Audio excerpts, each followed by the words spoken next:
کسی شخص بھائی نے پوچھا تھا کہ جھگڑا ہو رہا تھا اور اس نے کسی کی طرف منسوب نہیں کیا، کسی کا نام نہیں لیا اور بس یوں کہا طلاق طلاق طلاق، تو کیا اس کی زوجہ کو طلاق ہو گئی یا نہیں ہو گئی؟ دیکھیں اس میں 3 صورتیں ہوتی ہیں۔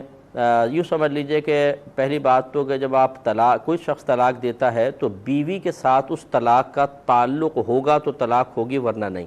اس کو اضافت طلاق کہتے ہیں، یعنی طلاق کو بیوی کی طرف منسوب کرنا۔ اس کی مختلف صورتیں ہوتی ہیں، یا تو وہ نام لے کر بولے کہ مثلا اس کا نام ہے مثلا زلیخا، تو کہا زلیخا کو طلاق، یا اگر سامنے کھڑی ہے تو کہا تجھے طلاق، یا دور ہے تو کہا اسے طلاق، یا یہ کہا میری زوجہ کو طلاق، تو پھر یہ طلاق پڑتی ہے، ورنہ طلاق مطلب ایک تو یہ ضروری ہوتا ہے کہ منسوب کیا گیا ہو، یہ اصول ہے بنیادی۔ اب اگر وہ صرف طلاق طلاق طلاق کہتا ہے تو منسوب تو نہیں کیا، تو اس میں یہ صورتحال ہوتی ہے کہ پہلی بات تو یہ کہ اگر وہ اکیلا بیٹھا ہوا طلاق طلاق طلاق کہتا ہے تو اس سے پوچھا جائے گا کہ آپ قسم کھا کر بتائیں کہ آپ نے زوجہ کو طلاق دینے کی نیت کی تھی یا نہیں۔ اگر وہ قسم کھا لیتا ہے کہ میں نے طلاق کی نیت نہیں کی تھی تو طلاق نہیں پڑے گی، ورنہ طلاق ہو جائے گی۔ یہ تو وہ ہے کہ جب کوئی قرینہ وغیرہ نہیں ہے، اور اگر اس پہ کوئی قرینہ موجود ہوتا، مثال کے طور پر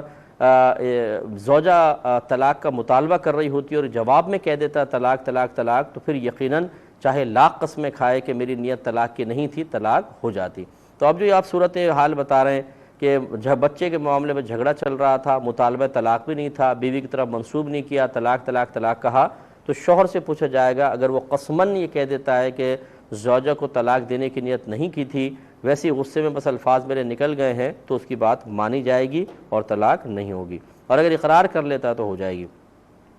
ایک یہ کہتے ہیں کہ اسلامک بینکنگ میں بعض اوقات اس طرح کا ہمیں شبہ پیدا ہوتا ہے کہ کوئی سود کا عنصر ہے، اور انہوں نے ایک مثال بھی بیان کی تھی۔ مثال میں اس لیے بیان نہیں کر رہا ہوں کہ مطلقاً بس آپ کو بتا دیتا ہوں کہ یاد رکھیں جب کوئی بینک اسلامک بینکنگ کرنے کا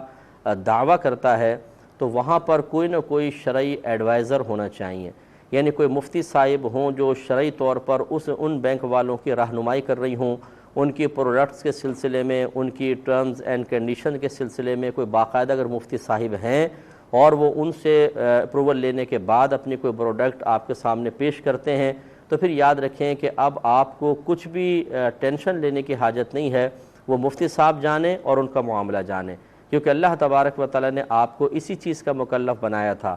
فَاسْأَلُوا أَهْلَ الذِّكْرِ إِن كُنتُمْ لَا تَعْلَمُونَ، اگر تم نہیں جانتے تو اہل علم سے سوال کرو، اور وہ شرعی ایڈوائزر اہل علم میں سے ہیں، تو لہٰذا آپ نے ان سے سوال کیا، اور اللہ تعالیٰ کے کہنے کا مقصود ہرگز یہ نہیں ہے کہ سوال کرو پھر اس کو ریجیکٹ کر دو، سوال کرو اس کے بعد خود سوچو کہ صحیح عمل کروں یا نہ کروں، یہ صحیح ہے یا نہیں ہے، یہ نہیں فرمایا۔ سوال کرنے کا حکم اسی لیے ہے کہ جب آپ نے صاحب علم سے سوال کر لیا تو بس اب آپ اس پہ عمل کر سکتے ہیں، اب آپ کی کوئی آخرت میں گرفت نہیں ہوگی۔ لہذا اسلامک بینکنگ جو بھی اس کا دعویٰ کر رہا ہے وہاں پہ جو شرعی ایڈوائزر موجود ہیں ان سے آپ ایک دفعہ مل لیں، یا ان کے باقاعدہ سائن وغیرہ، ان کی مطلب